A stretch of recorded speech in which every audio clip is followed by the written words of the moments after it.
Good morning mga ka-farmers.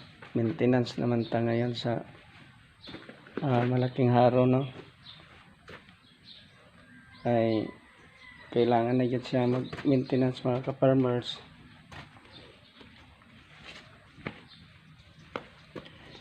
Para dili na mag-alanganin ng operasyon. Ngayon ito sa atong area sa co-op. Maintenance ta ngayon.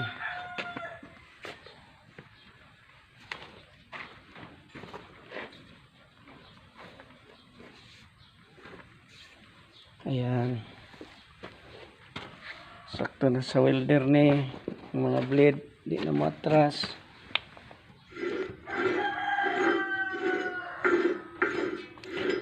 Double lock to mga ka-farmers para nag-operasyon dili tama.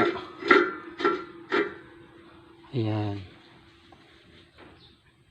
Ayan mga ka-farmers ang atong napakalaking haro, no?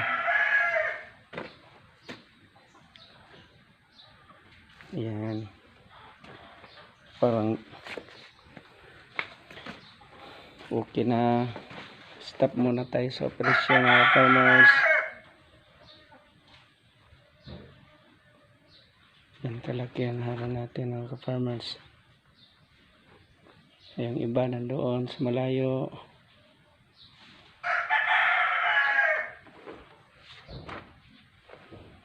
Magandang umaga niyo diya mga farmers. God bless kanya tanan. So, maraming salamat din sa nag-watching sa akong page. God bless ninyo diya tanan.